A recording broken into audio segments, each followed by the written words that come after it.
Hey, are we live? Yes, it says you are live. It just told me. It gives me that notification that I am live. I'm glad that I'm live. I'm alive and I'm live, and it's all good. So we're a little late, and that's okay. Sometimes things happen. I hadn't filled my Tervis, so I had to go run and do that. And so I've got that now. I'm highly liquidated. I'm highly fluid, and we're good to go. So welcome everybody. It's Wednesday. Oh wait, is it Thursday? Crap. Oh, it's Tuesday. It's Tuesday. That's right. Gosh, it's hard to keep track right now. I know everybody's feeling that. And today on our show, I'm very excited that we have this gentleman. A little background first. In 2017, over the summer, me and my family took a trip to New York City. My daughter was involved in a camp there. And we love Broadway, so we wanted to see some shows. I'm sure nobody knew that I love Broadway, but I do. And my family does as well. And wanted to see some shows. Bandstand, the musical, stood out to us because I love that era. And originally, actually, I thought it was about Bandstand, the show. It was not at all. That was a misnomer, and I think it was a common misnomer. But we went to see it. We got our tickets from Today Tix. They were inexpensive. That was another feature that brought us in. And we went in, and I'm sitting there, and I'm looking at this theater. It's the Jacobs Theater in New York, and it's beautiful. So I take this panorama, and being the social maven that I am, post it to social media. As soon as I do it, a friend of mine in theater in Savannah says, "Hey, we know a guy." And I was like, "Oh, cool. That's awesome." And 5 minutes later, I'm on a chat with somebody who's actually in the show, which is pretty darn cool. So we watched the show. The man himself, Brandon Ellis, invites us to go backstage and see things, and we're geeking out, of course, and it's just amazing. But long story short, I was able to get in touch with him and bring him here and have a little chat. So that's cool. So I'm going to introduce him now. It is Davey Zlatic himself, Brandon Ellis. Hey, man. Hey guys, how are you? Good. How are you? Doing okay. Maintaining my sanity. Yeah. Hanging in there, keeping sane. Yeah, it's important to keep sane right now. So today is Tuesday, and I think we're in like week 5 of being quarantined and all that. How are you keeping sane? Mostly it is experiments with cooking and eating, and then I have a couple of workout classes that I do that kind of keep me like moving and making me feel like I'm doing something, which is great. I'm about to record some video with some friends that are going to splice together people doing different parts of songs and make like orchestrations, so that'll be fun. But I mean, the eating is helping for sure. Yeah, that's good. Yeah, I know you're like big into fitness right now, and have been for a number of years. Like, how are you keeping that Man, going? it's tough because I was big into powerlifting, and obviously that's absolutely impossible right now. So I had a bunch of bands, and I have a pull-up bar that I was able to snag from Amazon. So I throw the pull-up bar in the door frame, and I'm able to do most of the things, really high volume stuff, kind of just like low in the intensity is low because there's no weight, obviously, but we're doing a lot of volume. So probably like an hour to 2 hours of workouts a day, kind of not with very little rest, maybe a couple of minutes here and there of rest, just trying to sort of maintain and not, gain another 40 pounds. Yeah, I hear you. I stand up like 1 to 2 times a day, so that's good. That's good. Yeah, and actually we have the kind of neighborhood where we can walk around and keep a safe distance from people, so we do that twice a day probably. So not powerlifting. What's that? I said we try to get a couple of walks in a week if we can. But anxiety, I live in Queens, which is kind of the epicenter of the world of the breakout right now. And so it causes anxieties to run high. Yeah, absolutely. So in your intro, I had mentioned that we had a mutual friend in Savannah, Shannon Zoller. I'll go ahead and throw it in. So you guys met when you were here in 2005, is that right? Yeah, I worked at Savannah Theatre. I took over for her husband while he was out on tour doing Will Rogers Follies. I worked there for like 4 or 5 months, right before my last year of college, right before I moved to New York. Oh, cool. Very cool. Yeah. Here, Michelle Meese wanted to say hey. Hey, hey, Michelle. Yeah, Michelle and Matt were on the show probably a week and a half ago. So that's cool. Yeah, they're cool. Check it out after this when you go back and watch how we did, how this all turned out. We'll see. I actually right before I started Bandstand Broadway rehearsals, I went on a little vacation and we stopped in Savannah and hung out with that whole Savannah Theatre crew at a rooftop bar down there. Oh, cool. Yeah, got a little. What year was that? Do you remember? I think it was 2007. Oh, sorry, 2017. Oh, what I meant to say. Oh, 2017. Okay, yeah, that's right. Bandstand opened in 2017. Yeah. On Broadway. You guys did shows off. What's that? Say it again. I said you guys started off Broadway. Is that right? Or well, we did 2 out of town tryouts of it. Mm-hmm. We did a lab production at Lincoln Center. Well, that's in town, but we did a 5-week lab at Lincoln Center. We did a couple of workshops and readings, and then we did a full production at Paper Mill Playhouse in New Jersey. And we got greenlit for Broadway from our Paper Mill Playhouse production. Yeah. Well, I got to say, I mean, that show, it filled my heart. It really did. That was an amazing show. Thank you, man. Yeah, it's just the music. I play Donnie DaVinci constantly, just sing it out loud as loud as I can. And I loved your role. Your role was awesome. It just needed that lightness, that little bit of humor, and you really brought to it. Yeah, having that levity was necessary. And in our research, when we were speaking with combat veterans who were trying to reintegrate in society, we did a partnership with a group called Got Your Six, which is specifically an organization to help combat veterans re-enter society in the arts. These are combat veterans who want to become musicians and actors and writers and all that stuff, or continue being that. And when you speak to them, a lot of them, humor is one of their coping mechanisms. Like they talk about some pretty gnarly stuff with a lot of levity. It's very common. Yeah, that's amazing that you actually based so much of it, or not you yourself, but the showmakers based so much of it on modern combat veterans, and then assimilated it into that era. My wife, her dad was a World War II veteran, so her seeing that was just it brought tears to her eyes. Just being able to see that. He was actually a prisoner of war for a little while. So, wow. Yeah. That's incredible. Yeah. Yeah, it's a weird, interesting thing. Oh, we lost him. Oh, no, there he is. I lost you for a second. Can you hear me? Yeah. I can hear you. Can you hear me? All of a sudden, I lost audio. You lost my audio? 1 sec. Okay. I can't hear you. You can't hear me. Okay. Let's see. Yeah, all of a sudden I can't hear you. Okay. Let's try it. You can go out and come back in, and I think go out and come back in. Okay. Yeah.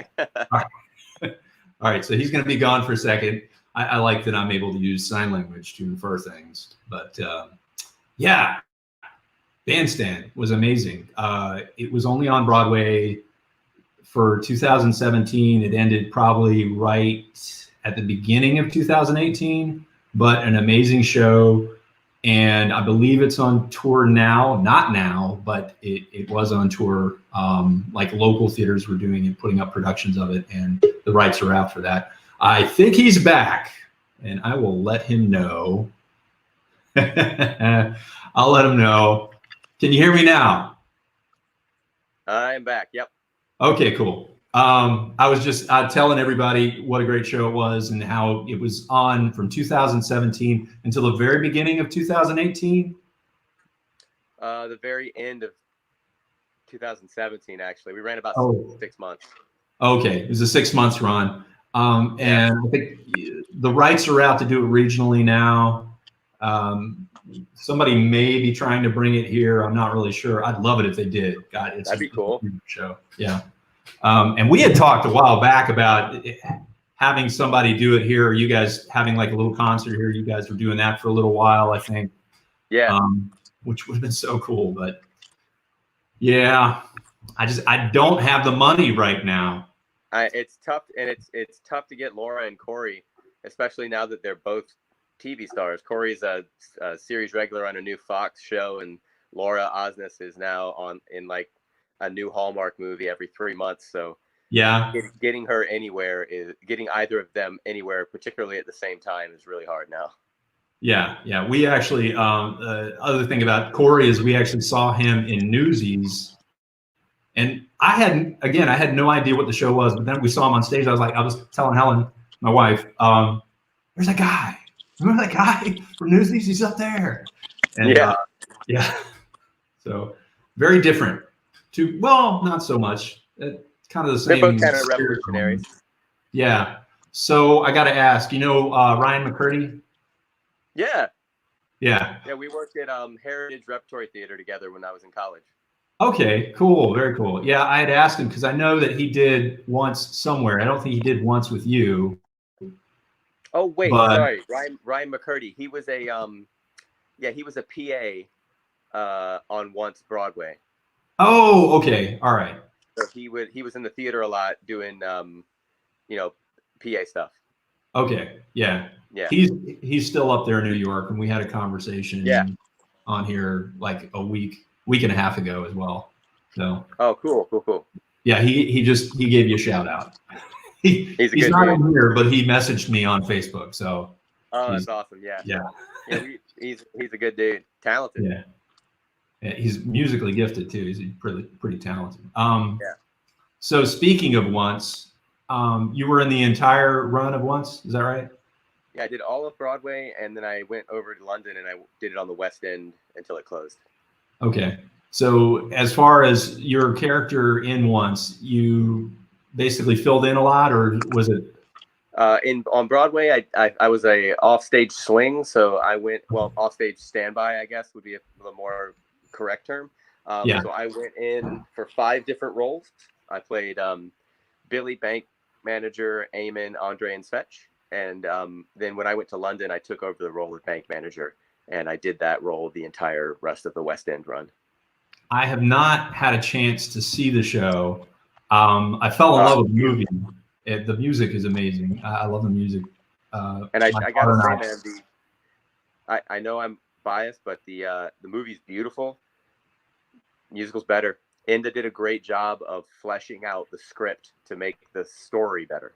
Yeah, well, I mean, you watch the movie. There isn't much of a story other than them creating a record. It's like a day in the life, basically. But we had a chance to go to see it in Atlanta, but I think other things happened. Of course, we couldn't go see it, but it's amazing music, it really is. So, did you play the stand-up bass before doing any of those roles? I did play upright bass in Once. In Once there, but before Bandstand, I had played since I had played like here and there since high school. But not a ton. I was mainly a cellist first, and then guitar and strummed instruments. Made my Broadway debut in Company, and I did play a little upright in Company. But I really got serious about it for Bandstand because they often, when they do actor musician shows, they dumb down the arrangements a little bit for the understanding that that people aren't professional musicians. For Bandstand, they were like, we're not doing that. You guys are going to be playing a real hardcore swing score. And so when I got those bass parts, it was like, all right, man, buckle up. I mean, I'm either gonna get really, really, really good at this, or it's gonna look really stupid. Yeah. So because a thing about Davey is, this bass is one of his outlets. It's one of his coping mechanisms, and it's got to look like an extension of yourself. And you've got to still be able to be an actor, be in the moment. Davey's a guy who is always living to excess, so he's always drinking or eating or having a laugh or whatever, and he's got to be able to do all of that while also being an excellent musician and just playing it as if it's just over here doing its thing, no matter what the guy's doing. Mm-hmm. So I practiced an absurd amount to make sure that I got good enough that it actually looked like I was a swing cat from the 40s, Yeah. Oh, you totally play it. I've got, let's see, where are you on this? See if anybody can see that. Yeah, right. There we go. Right there. Yeah. Cool. Yeah, it's the same thing for, I had a background. I was originally going to go to college for cello performance. So I already read bass clef. The fingerings are a little bit different, their fingerings are relatively similar, with the difference being cello is in fifths and bass is in fourths. But because I already read music, it made it a little bit easier, and I had the hand strength from playing a larger stringed instrument. Now, I will say transferring the bass is no joke. Like, I ended up having to get physical therapy on my hands multiple times throughout the run, because building up the kind of stamina to play that kind of music is just really hard. And I had about a year to build it up from the Lincoln Center lab to when we finally got it to go on Broadway. But during Paper Mill, like, I was having terrible hand cramps, and because I hadn't been playing that much bass my whole life, like most of those guys. But we worked it out. Yeah. Corey's a whole different thing. He had played a little piano when he was a kid, but nothing to speak of. And that guy was practicing like 6 hours a day, every day, for a year to get his piano up to snuff to play Donnie. Yeah. Yeah, I went and saw the release with Fathom Events at the theater when they released it. I saw the backstory, the beforehand, and he was talking about that very thing, how he virtually was not a pianist at all, and just brought it for the show, which is amazing. Yeah. So tell me a little bit about this one, because I saw this on Broadway and I loved it. I laughed my ass off. Oh yeah, Play That Goes Wrong. That was a blast, man. So the producers from Play That Goes Wrong came and saw Bandstand, and they had asked me to come in and audition. Originally, it was to replace the British cast on Broadway. Bandstand ran a little longer than we thought it was going to run, so we weren't able to work that out. But then the first national tour came around, and they brought me back in to audition again, and then ended up giving me the role to go on the first national tour. Then it is just like, man, knockdown, drag out, British, like, low comedy. Yeah. It is like a little more clever than it seems, Mm-hmm. being that it's so much physical comedy. But it is mostly it's interesting. Like, it's easy to write it off as just a bunch of pratfalls, but it's actually super clever the way they worked all of that into this murder mystery. It's about this this amateur theater group at Polytechnic University in the UK, just desperately trying to get this show right and failing at every single opportunity. I've never been a part of a show where there was a laugh every 60 seconds. It's crazy. It's amazing what they created. It was this little improv group at the Edinburgh Fringe. They had like a 45-minute one-act show, and people came and saw it. And then they were running it at a pub in somewhere in the UK, and J.J. Abrams got introduced to it. J.J. Abrams signed on as a producer. Yep. J.J. Abrams signed on as a producer. Kevin McCullum signed on as a producer, and now it's like this international phenomenon. It's running in like 15 different languages. It's crazy. Yeah, yeah. I saw the YouTube version of the when they did Peter Pan. Oh God, it's so funny. Yeah, it's so funny. That might be funnier than Play That Goes Wrong. Yeah, that was pretty. It was pretty good. So tell me, what was the best thing that went right with the Play That Goes Wrong for you? The best thing that went right? I mean, it was in terms of like me enjoying it. Yeah. Yeah. I mean, tour's hard, but it's cool to get to see that much of the country. It was like, you know, when am I ever going to get an opportunity to get paid to go to Omaha, Nebraska for a week? And you don't expect to go to a town like that and be like, oh, you know, Omaha's awesome. Like, I got to see things I would have not otherwise got to see. And then being able to do a show that is so universal, everywhere you go, people are laughing. It's nothing but joy. There's not, you know, you're not walking out of there analyzing it or making a statement, which is important. Like that kind of theater is very important. But this kind of theater is important too, where you can go in and no matter who you are, what you believe, you can laugh, have a good time, and just go away feeling better. And I think that's valuable. Oh yeah, it's tremendously valuable. What was the best thing that went wrong? Oh man, so many things. It's like, so with the Play That Goes Wrong, if something goes wrong, that means something went right. Like something was supposed to fall apart and it didn't. And then you've got this like section of the show that you got to go, well, shit. All right. Now how do I fix this? Because that didn't happen, which means that can't happen, which means that can't happen. So there's all sorts of stuff. Like, for instance, there's a part where part of the set falls and we've got to be hanging off it for like, I mean, that's like 20 to 30 minutes of the show. And that sometimes that doesn't work. It's a hydraulic system. So if something goes wrong, what do? You just kind of got to improv and make your way towards something. There's another time where the character I played is supposed to fall and it hits me and knocks me unconscious. Yeah. Well, sometimes that doesn't happen. And there are certain contingencies, and the contingency there is if we all go and if it doesn't fall, then one of the characters just grabs me by the shoulders and goes, "We don't need you anymore." Throws me out the window. Because what do you do about it? Then there's some pyrotechnics in the show, and often because when you're on tour, you have a skeleton crew and then you have some local crew.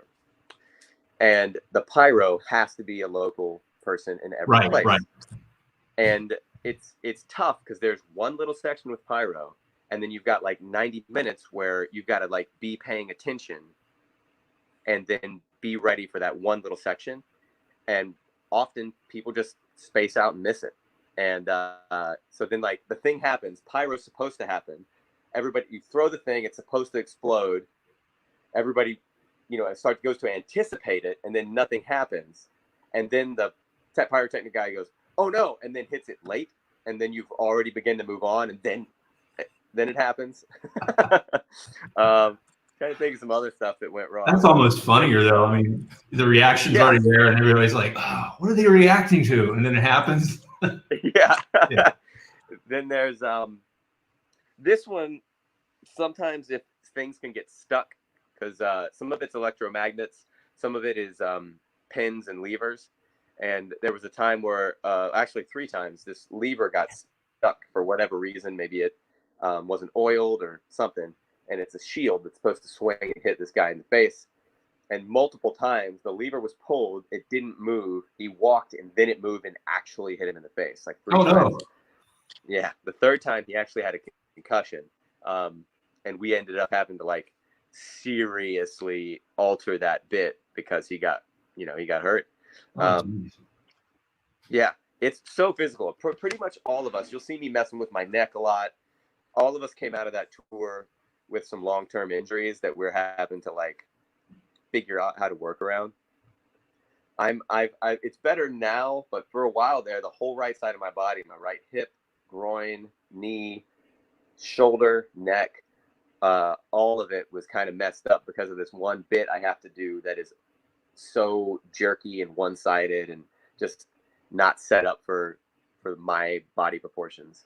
Yeah, I remember seeing the show. I think the character you play is like probably the most physical out of anybody. One of them, yeah. Until you get hit on the head, and then you're like, yeah. So let me ask this: have you had any memorable Zoom meetings lately? Had several. Yeah, we had a Bandstand reunion meeting. Cool. Had a Play That Goes Wrong reunion meeting. Let's see. I did a once, like we got together and played Cards Against Humanity over Zoom. Cool. So that's all been pretty. It's pretty fun. It's becoming such a common thing now. I've done a couple of things like this via Zoom. Yeah, it's crazy. I've never even heard of it. You'd never even heard of Zoom? Not until COVID happened. Yeah, and I don't think anybody had. And now I wish I put some money into that before this happened. Seriously. Yeah. What projects do you have planned when all this is over? Well, sadly, most of them were canceled. The thing that I have that's still not canceled is the writers of Bandstand actually wrote a new musical called Bruce about the creation of Jaws, the movie Jaws, and kind of the fiasco that was.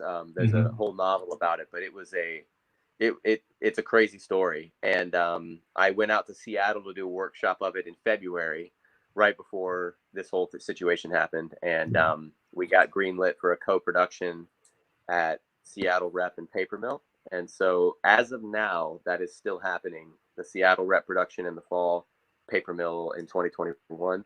So we'll see if that continues to happen. Yeah. But it's been tough, man. My commercial and voiceover agents were all furloughed. So that's all shut down. My legit agents and my manager are still technically working, but nothing's really come in. Yeah.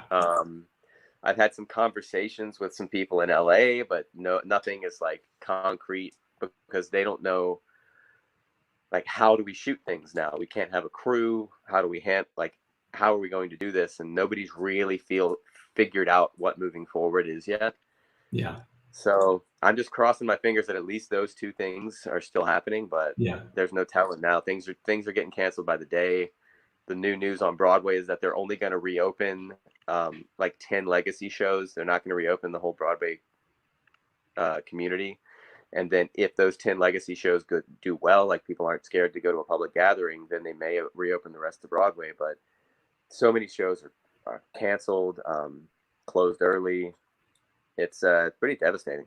Yeah, I know. It's the human toll plus that toll on people's livelihoods that people don't really comprehend. And I live in a state right now. I won't get into it. I live in a state right now. We all know what state I live in. Oh yeah. Yeah. Yep. Hey, you're not the only state. Oh no, I'm not. I'm one of the top ones. One of the top ones, but yeah. Yeah, probably top 3. Yeah, exactly. Are you binging or streaming anything right now? Yeah, let's see. What have we gone through? We went through Marvelous Mrs. Maisel, which is God, I love it. Excellent. There's actually in the first episode, the when she's doing the the USO concert, there's a good actor that's like he's seen like 20 times, and I've done shows with him personally, but it's just you see him and I'm like, oh my God, I see his face again. How many times are they going to fit this guy into the same scene? Like he'll be in the front row and then he'll be off to the side and then he'll be in the barracks. And it's just like, it's laughable how many times they used him over and over again. As an extra? Yeah, as an extra. Oh, yeah, that's great. He's I mean, he's really tall. He's got this huge smile.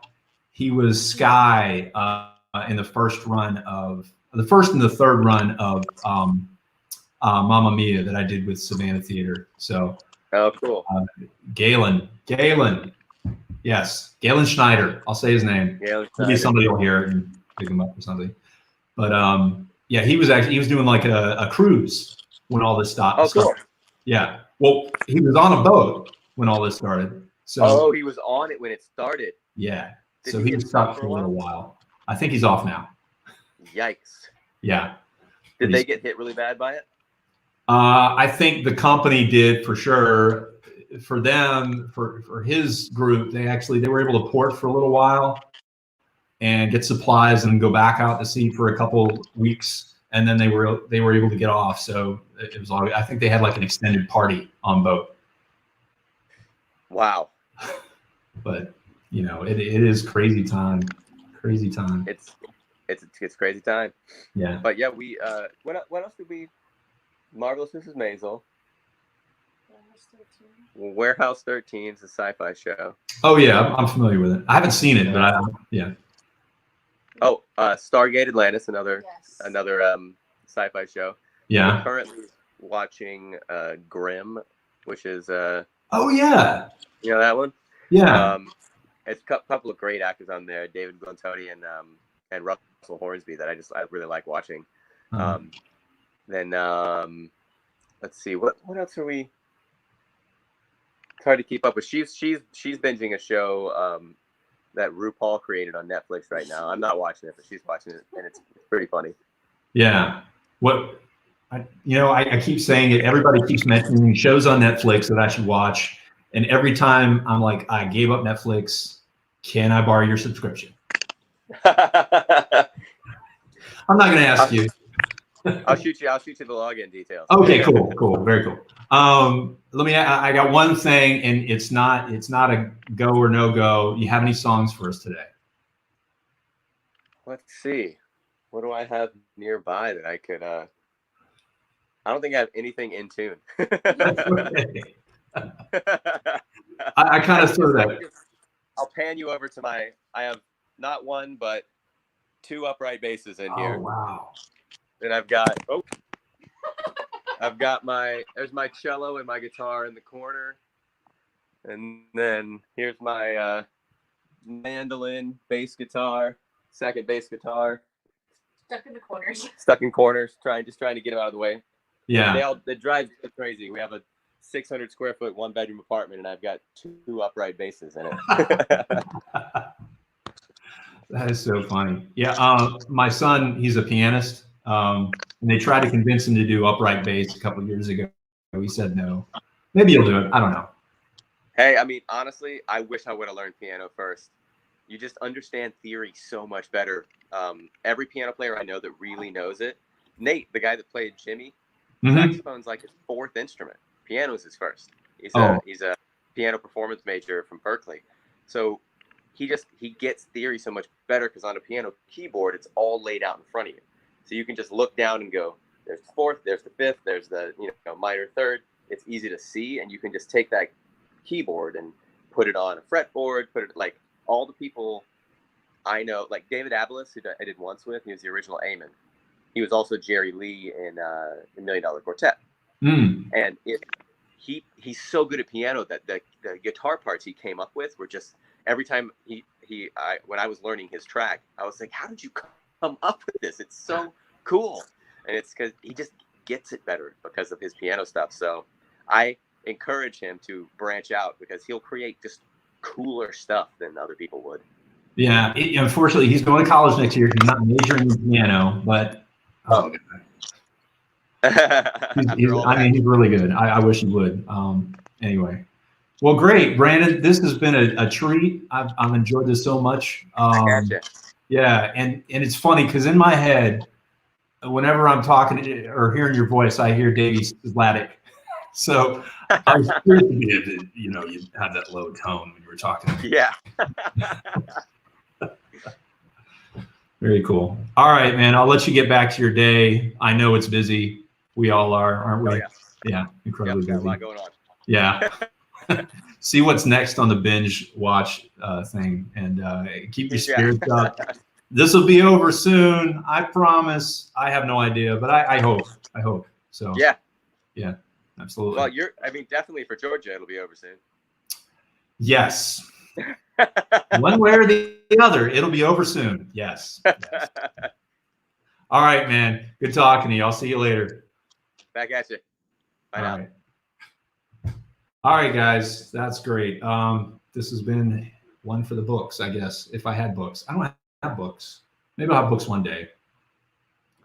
I've got playbills. I've got Bandstand here, and I've got The Play That Goes Wrong. I do not have Once Yet. I'll have to go pick that up at some point. But thank you for joining us today. We will be back here tomorrow with the Johnson family, Clay Johnson, and his bigs, as he likes to call them. They'll be here, and we'll be chatting, and we'll be here, and you'll be there, and everybody will be everywhere. Blah, blah, blah. Sometimes I end with a blah, blah, blah. It's true, because I lose my words. But thank you for watching. I will see you next time. And with a smile.